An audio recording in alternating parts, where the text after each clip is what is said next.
So what point in your career did you decide I'm going to go online and start giving my my 2 cents? Because it's funny. It's like cops and people that retire out of public safety, seems like they all start YouTube channels. It was not long after I was involved in an officer-involved shooting. Oh, really? Yeah, I kind of, at that point, I'm like, you know what? I'm tired of keeping my opinion to myself. Sure. Can you walk us through that? You feel all right? Which? Both. I mean, what was the circumstance that led to it? The shooting? Yeah. And why was that such a motivator to start voicing your opinion? I'm like, if I'm going to get killed doing my job, I'm going to at least be able to express my opinion. Okay. That was part of it. That's very fair. Yeah. And I still couldn't freely express my opinion. I had to do it under a pen name. I had to, it was Deputy Matt. It wasn't Matt Sylvie. Right. So there was a lot of caveats to me being able to do that. The shooting, it was a incomplete 911 phone call. Oh. Not much. Somebody dialed and didn't answer kind of deal? No, they dialed 911 and you could hear a struggle in the background. Oh. But that happens all the time. Kid playing with the phone. That sounds like a struggle in the background. So yeah, exactly. You just don't know what's going on. Incomplete 911 phone calls, we'd go to constantly, all the time. Yeah, 2 a day as a patrol cop. Yeah. So it wasn't an uncommon call. So I ended up rolling up to the call, talking on the computer with my cover, I didn't have a cover unit in my district. So one of our K9 guys was coming from a different district to cover me. Just kind of coordinate like where I'd meet him because I knew I was going to beat him at the call. I was a lot closer. And so I'm just sitting where I told him I'd meet him. And I cracked the passenger side window a little bit because the house was off to my right. So that way I could just like keep an ear out since I didn't know what was going on at the house. And it was July 3rd. And it was Sacramento. So it's like fucking 135 degrees. It was hot. Hot as fuck. And I'm sweaty as shit. Brutal heat too. There's no breeze. Like there's no relent. And it's the end of the day. It's 9:00 at night. And I worked swing shift. So I've already been in a car for 6 hours. So my, everything is sweaty and stuck to me at this point. Yeah. So the air conditioning's on in the car, and I'm like, I'm not rolling the windows all the way down. I cracked the one to the side where I could hear something, but the AC was cranked on. And I'm just kind of sitting there waiting for him to show up, for my cover to show up so we can go knock on the door. And I hear something. So I creep forward because I'm sitting around the corner from the house. The house it's a very short little street that connects one major artery to a little small neighborhood that was like off of a circle. So it's just it's like a 2-house street. Mm-hmm. The house we're going to is the second one down. So I'm around the corner. I creep forward to see what the hell the noise was. I think it was a door or something. I'm not sure what the noise was that caused me to poke around the corner. But then I see a guy walking down the driveway with a rifle, and start walking off into initially I'm like, oh shit, dude's walking down. It's not normal in Sacramento for people to walk down the street with a rifle. Completely out of character. Yeah. Even if you're going to your car, you typically had it in a bag or something like that. And he wasn't holding it like he was walking to his car. He was holding it 2 hands, not like muzzle down or slung or something going to his car. It didn't look administrative. Right. It looked like I'm getting ready to use it versus I'm just going to go throw it in my car. So I start driving down the road towards him on the wrong side of the road. So I cross over to the same side he's on. And I unlock my rifle in the rifle rack because dude's got a rifle. I'm not fighting rifle with handguns. We're not. I'm not. So I unlock my rifle, charge it, lay it on the dash. And then as I roll up, I've got my high beams are already clicked on. So when I turn my headlights on, it'll be high beams. As I roll up to him, I hit the takedown light on the light bar and I throw my high beams on and I grab the PA. I'm like, turn around and put the gun down. He immediately turns around, shoulders it, and cranks off around at me. Pucker. Yeah, especially because it hit the car. I could hear it hit the car. At that point, I shouldered my rifle, and I was using an EOTech at the time. And I'd forgot after dinner to turn my EOTech back on. Oh, so it's got a 6-hour timeout. Yep. Mm-hmm. So my EOTech is dead at this point. The rifle I was using, it's my LWRC. Mm-hmm. It had a fixed front sight post on it. So I just put the front sight post on him and used the EOTech as a giant rear reticle. Yeah. And I cranked off 4 rounds through my windshield. the homicide investigators later told me that one of those 4 rounds grazed him on his right side. But I mean, I was at 35, 40 yards shooting through my windshield. I'm amazed I even got that close with no sights. Yeah. Or with minimal sighting. At that point, he was still standing. At the time, which I still play video games a little bit, not nearly as much as I used to, but I used to play Call of Duty a shit ton. Like my days off, I would play hours. Yeah. And in Call of Duty, the first thing I would do if I engaged a dude and he didn't go down, I would reposition. Sure. Didn't even think about it. Just get off the X and I'm like, I'm stuck in my car. I'm not jumping out of my car right here. Door's I'm not totally open yet. fucked. Door's not even open. So by the way, shooting an AR inside an enclosed car is not advised. Yeah. Really loud. Flashbang. So I throw my car in reverse, back around the corner where I was before, throw the door open, step out of the car, get on the radio, shots fired, all that crap. And then my cover unit rolls up 30 seconds later because he hears the radio traffic and throws it in code and rolls. He gets there a lot quicker. He rolls up, parks to my right, gets out of the car, sees my windshield. He's like, "Oh shit, are you okay?" I'm like, "Yeah, dude, I'm good." Dude's over here, and then all of a sudden we look up and dude's walking right towards us. And at this point, he no longer has the long gun. He's got a handgun. He was ready to bang. Yeah, he was ready. So he's coming towards us. We're yelling at him, drop the gun, drop the gun. He's like, and you can hear him on the in-car camera. You can hear him. It's not going to happen. Jeez. He had a mission. Yeah. He was going out. He had a lot of psych issues he apparently was the word I got that he was a former Marine, had lots of psych issues, liked guns. Yeah. Doesn't like, I mean, I can't fault the guy for liking guns. No, not at all. No. For that matter, the rifle he was using to shoot at me, I had it home in my same exact gun in my gun case. Yeah.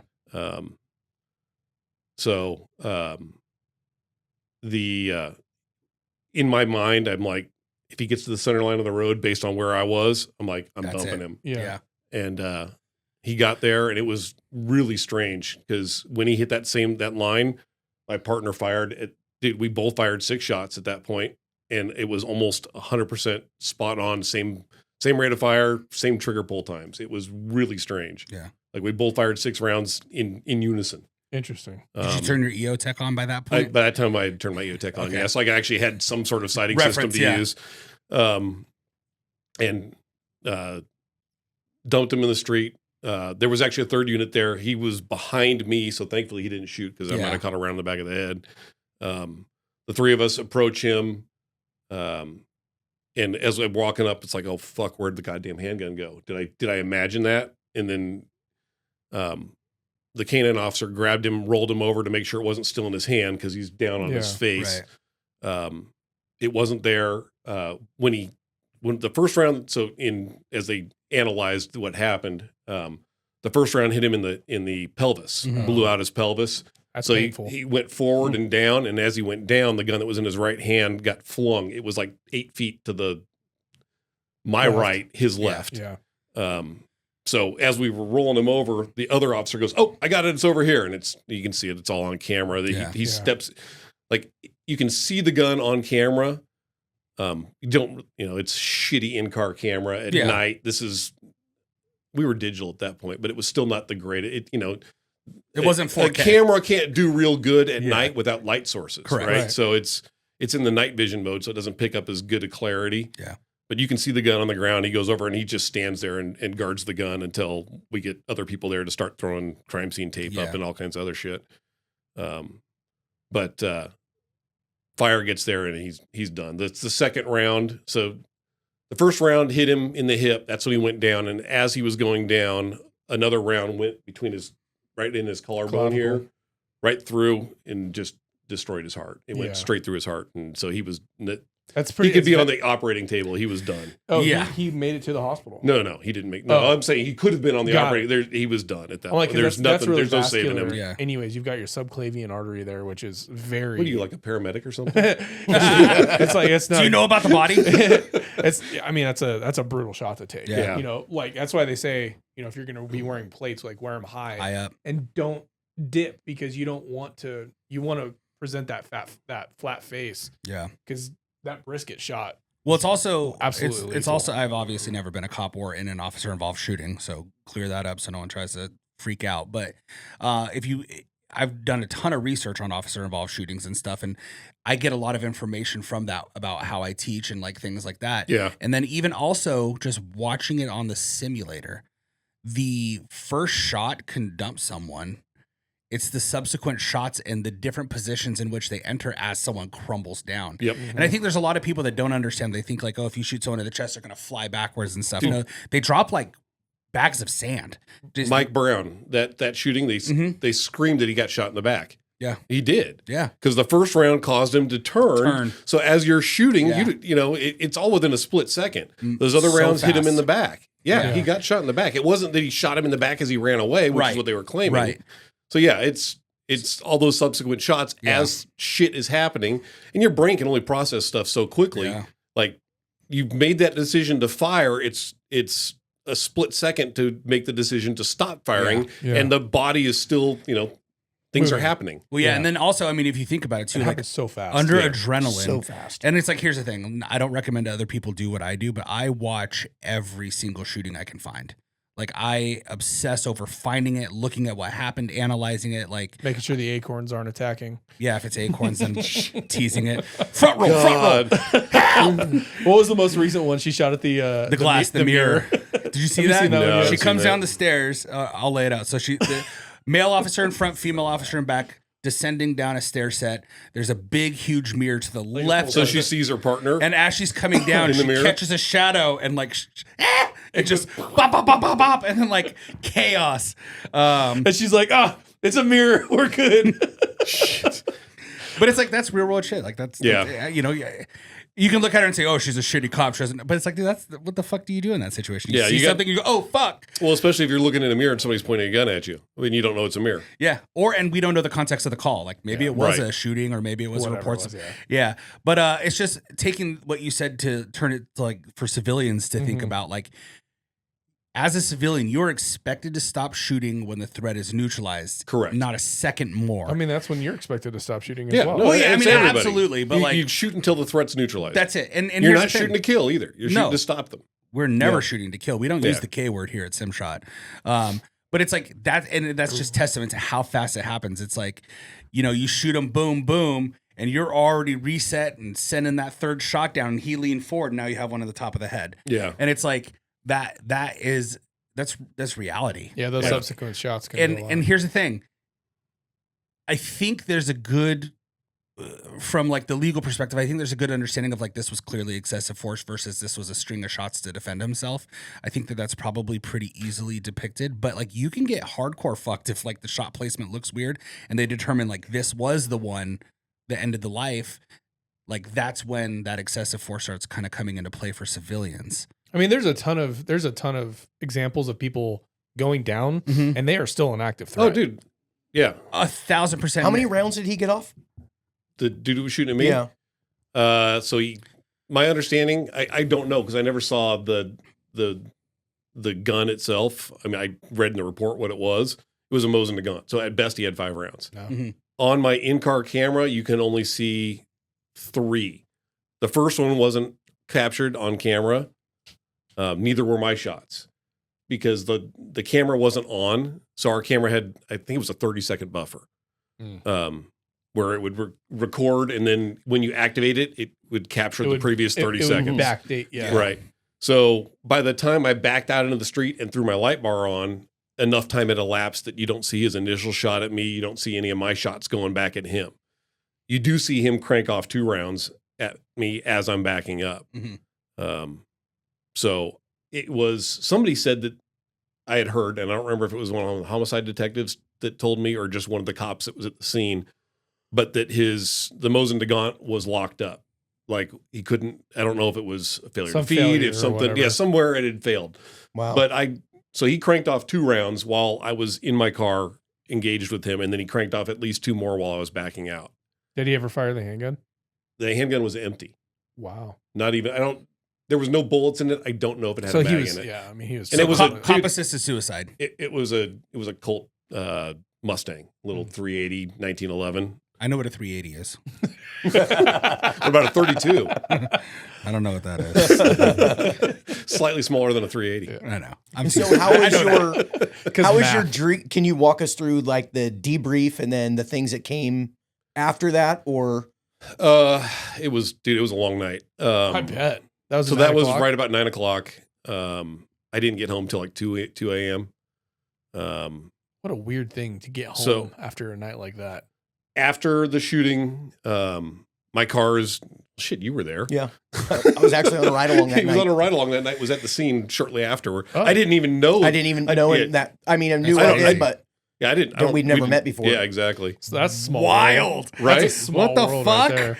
It was just happenstance too, because I was riding with an agency that doesn't even. They were just like a cover. Dude, it shot officer involved shooting. Everybody goes. Everything Yeah, everything goes for sure. It ruined my whole night, actually. Thank you. Yeah, because you got stuck at the crime scene.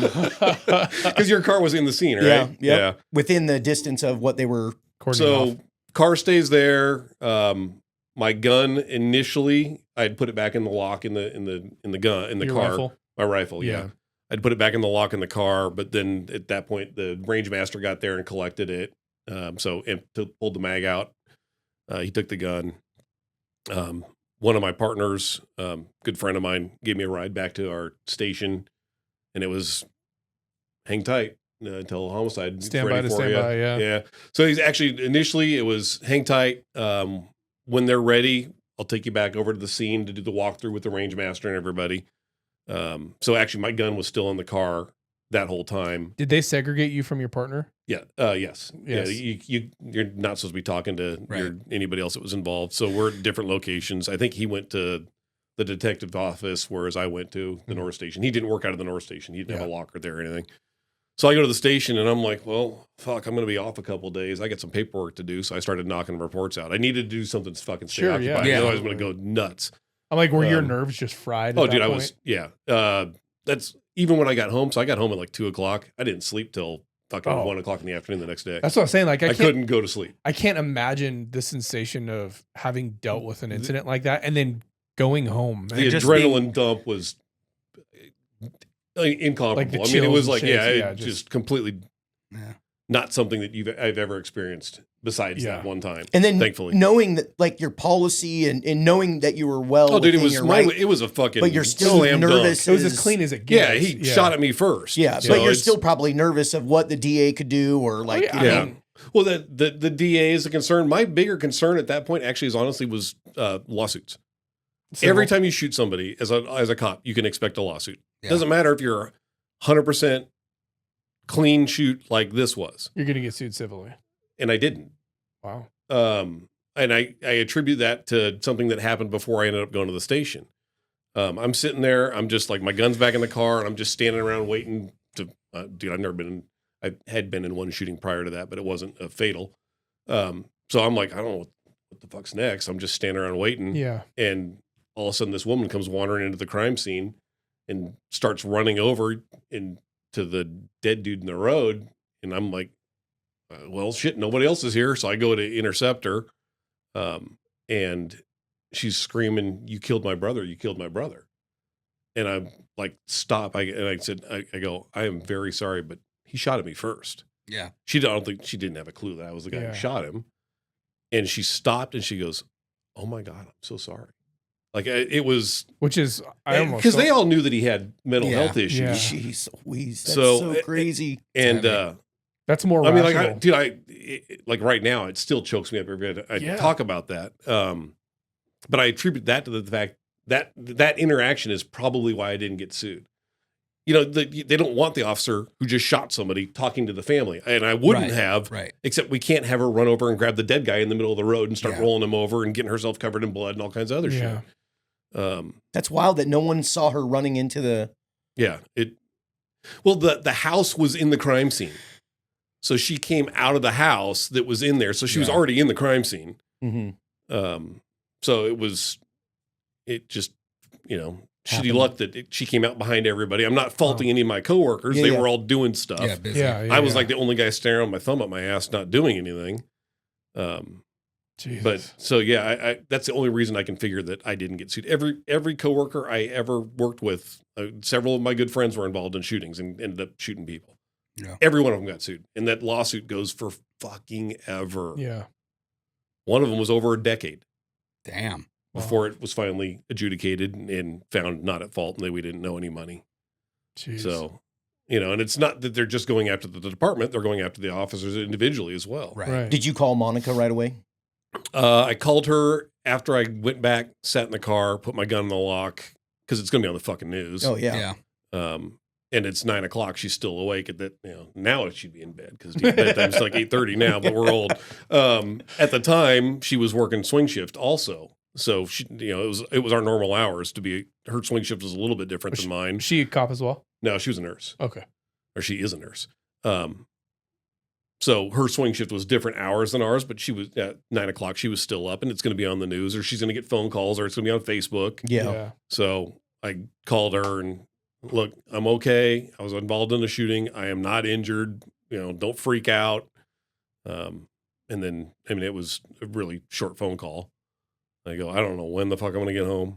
Yeah. Just enough to give her the peace of mind of like, I'm Hey, okay. I'm okay. Ironically, I sat in the car to do that, and because there's a lot of noise and shit going on, so I'd closed the car. But the in-car camera ran for hours that night because nobody turned it off until the car got moved. So actually, the phone conversation, at least my end of it's all captured on the in-car camera as well.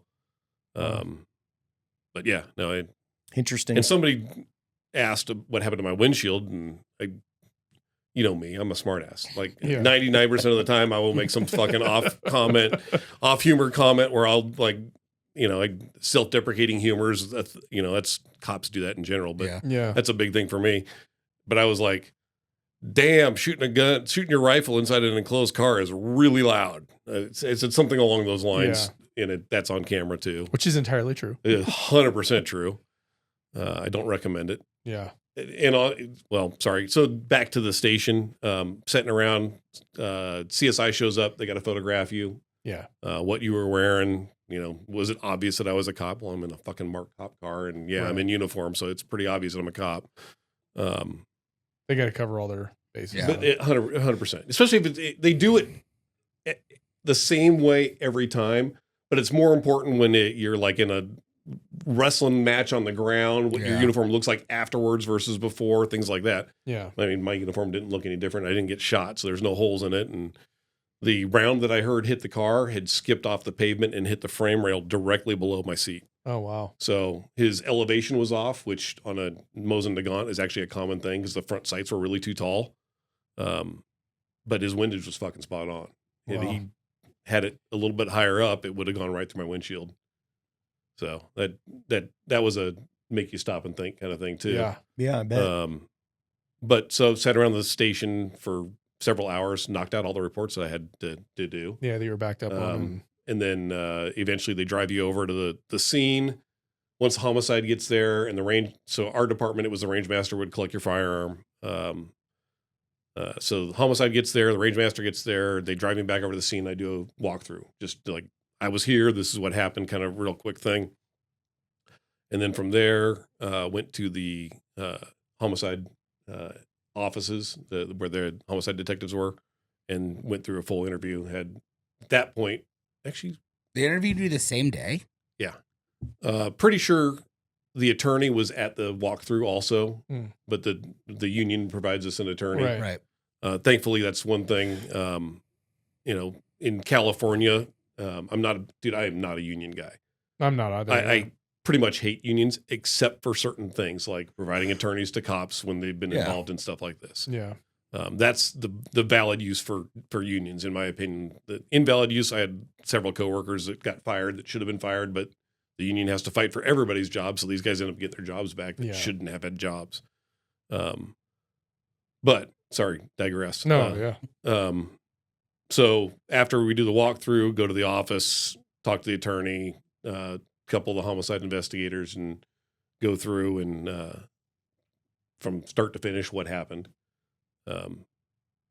And I got a compliment from one of the homicide investigators. She's like, after reviewing all the videos, she's like, dude, your recollection of what happened was 100% spot on. Which is rare because stress does funny things to your recollection. Yeah. I mean, even just that idea that you were like, did I make that gun up? Like when you didn't see it initially? Yeah. Like those false memories that can happen. Yeah. Well, and the thing that I remember when he fired that first round at me and I heard it hit my car, I saw sparks. And I'm like, oh shit, it hit, like that's the bullet hitting my car, because movies. Every bullet that hits a fucking car in a movie sparks. Right? Then I started thinking about it. I'm like, the rational part of my brain is like, wait a minute, this is later, not at the scene. Yeah. I'm like, wait a minute, fucking bullets don't spark when they hit cars, especially not a plastic front bumper cover. Right.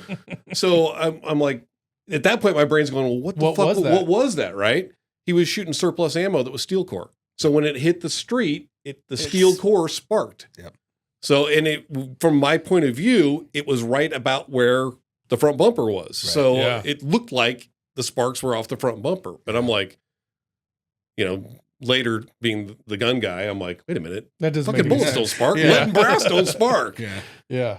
Or lead and copper. And so that was one of the things I found out later down the road. Before we ended up shooting the guy, one of the neighbors in the neighborhood heard gunfire, had come out and was standing directly in our line of fire, behind the dude, standing on the sidewalk. And I'm sitting there yelling at him, like, sir, get back in your house. Yeah, what the fuck are you doing? And so he finally, thank God, he listened. But my partner who was there never even fucking saw the guy. He's like, why are you yelling at the fucking suspect to go back in his house? So, dude, it's just amazing the different things. Yeah. And it can be just a matter of a couple of degrees. Yeah. Of perspective. Well, it's not, I don't think it was that.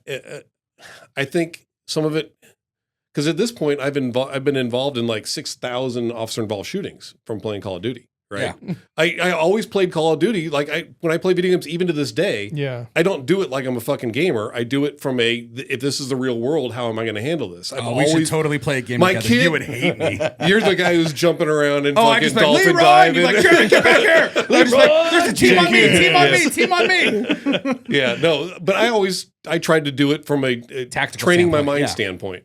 And I think part of it was because I was so used to being in, there's we know it's not it's not a shooting, right? You don't get adrenaline dumps from playing Call of Duty. No, but your attention plus it's a really good game, and there's data to support processing speed. Yep, all the different stuff that you see going on, and just paying attention to your surroundings in game. Yep, does translate to real world, and there is data and studies to support exactly that. The ones that I'm aware of are actually with surgeons, but surgeons that play video games are more accurate and steady by a factor of like 30% over ones that don't. That's crazy. That translates in some way. I don't know how to quantify what the translation your brain, is, but you perceive details differently. Yeah, you do. So, and I think that's probably because, that was 2011. I started playing video games pretty heavily in 2002 when my kid was born, because I couldn't leave the house. So I'm like, my wife and I worked opposite schedules. So if I wasn't at work, I was on daddy duty. Yeah. I played a shit ton of video games. Yeah, especially when they're young, there's nothing to do. He's sitting in a stroller or sleeping in the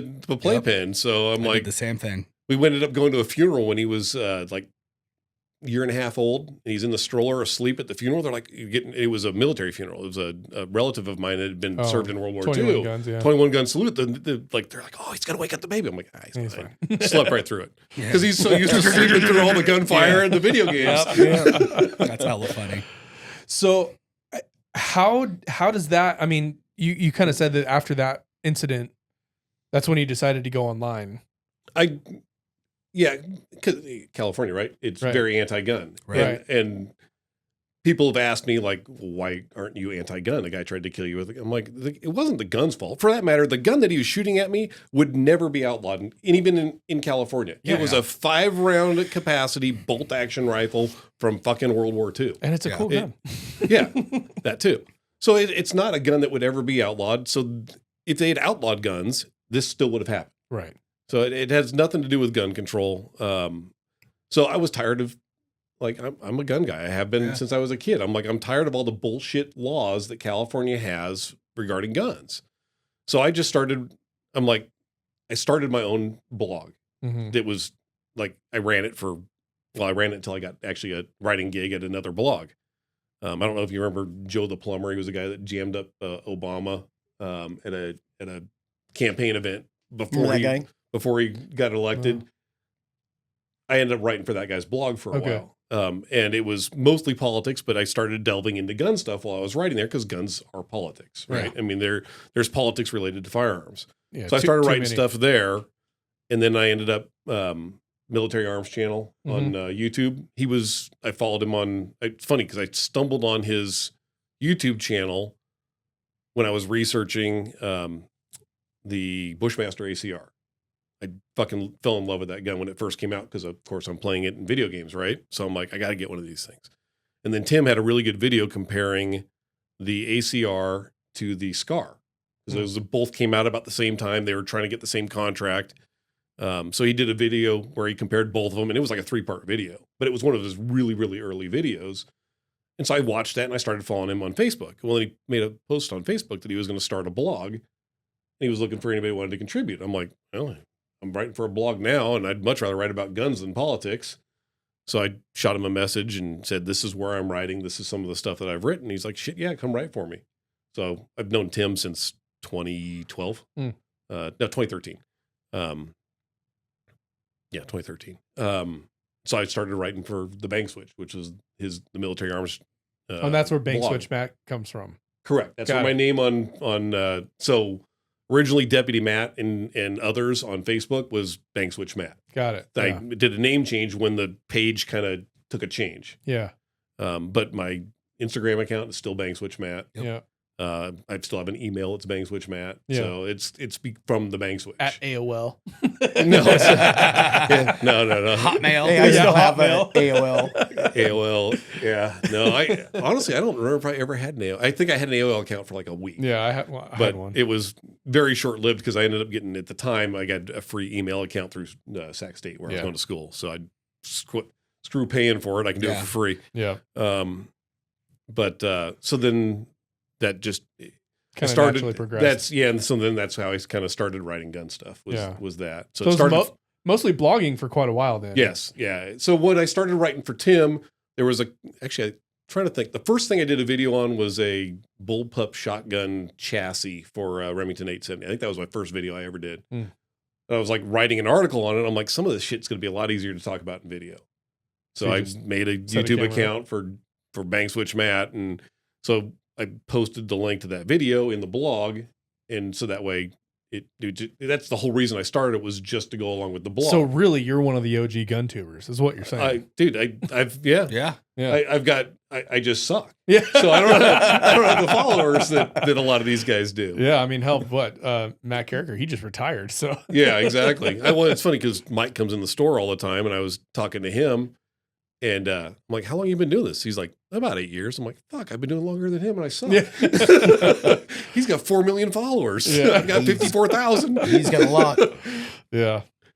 So, but yeah, that's kind of how I started doing the video and the blog. And it's funny because if you told my high school English teacher that I was going to be a writer of anything, yeah, he'd be like, no way, hell, right? Yeah. It's funny because I ran into him shortly after I'd started writing, and I told him that. He's like, no. Then he's like, hey, that sentence diagramming really helps you. I'm like, dude, I don't even remember anything about sentence diagramming other than I hated doing it in school. Yeah, that's hella funny. Yeah. Do you find when you're writing these articles that it's therapeutic? Like, I mean, I know you like to write. Initially, that's what it was. So it kind of, a lot of it was, it was just, I was tired of not being able to say stuff. And so it was kind of, it was cathartic to get it out. Anytime we have a policy change, I have him write them. No, my problem, it's funny because even in college, here's write a 5-page essay on this. I'm like, 3.5 pages good enough? Because like I didn't want to. I hated writing. Yeah. Well, it's because you don't give a shit about the subject. Well, matter, there was a huge portion of it. Yep. Now I'm like, I got to knock out 2,000 words out of this thing to make it palatable, because I end up writing more than I need to. Right. Which, again, it's just weird that I'm like, dude, I hated writing. Yeah. That was like the one thing in school I hated the most. And you became a cop? Dude, honestly, I think part of my enjoyment for writing came from writing fucking crime reports. I believe it. Because initially it was like, in the academy, they're like, just the facts, ma'am. It's like, okay, yeah, I can do that, but I can actually make it entertaining at the same time. Yeah. So I started kind of having fun writing crime reports. Like, I mean, it wouldn't change the facts of it any, Right. but it wasn't just so dry reading it. Yeah, you could change the language to actually reflect. It was a gloomy night. The wind was blowing. Dark and gloomy night. Yeah. You better hope you never got arrested by him because you're not getting out of that one. That report is going down. But that's kind of where my writing skills started, was just from writing crime reports. And, Sacramento, you're taking lots of crime reports. Yeah. Busy. Yeah. So I would even have the best ones were like just drunken public booking arrests, because nobody's ever reading that. So you could actually have fun with those. And that's shenanigans anyways. Yeah, exactly. It smelled of tequila and bad decisions. I literally wrote smelled of cheap beer and poo on one of them.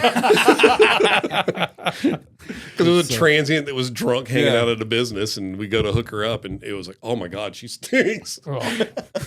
She's like, I just so happen to I drink see and homeless shit. people. This is probably the same for you. I see homeless people, and I just smell look it. and I can smell them. Yeah. And I can't even smell anymore, but I can still smell homeless people when you look at them. Oh my God. From COVID? It's like, I haven't smelled since COVID. Dude. Mine's back, but same. It's like minimal. It's not Every the once in same. a while I'll get a whiff, and it's usually something like, it'll be shit, or like something you don't want to smell. That's the only stuff I can smell nowadays. See, mine's my cologne. I spray it on and I go like this.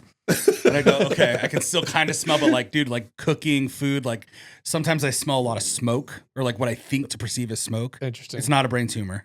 Okay. Dude, I will get a smell stuck in my head that I know I didn't smell, but I can smell it for a day. Yeah. And it's like Phantom smell. bizarre. So weird. I almost think that the homeless person stink because it's so distinct. It really It's is. like it's human. it's like cheap beer, feet, and like dead flesh. wet dog. Yeah. Kinda, it's like a combination of all that. That is more searing into my memory than rotting body. Like, you know what death smells like? Oh yeah.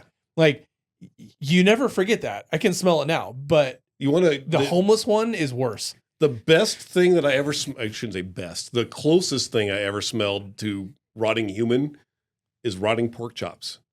If you leave them out in the sun and kind of like in a garbage can, pork does get kind of stinky quick. It was we rolled it, like somebody's like, "Hey man, I'm smelling a dead body." One time at a call, and so we're like walking around. Shit, sure does smell like a dead body. And it was rotting pork chops in the fucking garbage can out front. Rotting pork chop smells more like a dead body than a dead body. Yeah, it was. It depends on how stinky the dead body is. But that's one where you can't get it out of your clothes. You're smelling it all night. I've made more than one. I'd like walk up and like, hey, possible 1144. That's our whatever, our dead person. So we'll roll up and I like crack the door. I'm like, yeah, I'm not even going in. Like, there's no need for me inside. Confirmed. He's dead. This is his problem. Yeah, no, it was coroner's problem. Yeah. Well, our deputies are our coroners. Oh, okay. So yeah, yeah, it's gross. That is a smell that just. It's one of those things I can smell it now. It's funny. They say your olfactory sense, your sense of smell is like one of the most tied senses to your memory. To memories, yeah. Like you'll smell something and it'll immediately think of something when you were a kid. I smell there's a specific cleaner, Simple Green, and I am at boot camp. Like it's immediate. It's weird. It's Simple Green. Is that what you guys cleaned with there? Yeah. Hey, everything. I'm gonna have to pull a Rob. You gotta go. I gotta pee. I mean, we're at like an hour 45, so you just want to go unwrap. Any more stories? Any more questions? Matt, thank you so much for coming on. Yeah. Seriously. Thanks, dude. I didn't honestly intend to get into the officer involved shooting story. I had known peripherally that was the thing, but you mentioned it, and thank you. I had no idea, so I learned something I new appreciate today. it. I mean, I think it does bring a lot of context, but thank you for coming on. I appreciate your thank you. Your time. It's kind of cool to hear the transition for people and how they go about, law enforcement to evoc instructor to online, personality. And then working in a gun store. And then working at a gun store. So awesome. yeah, thank you.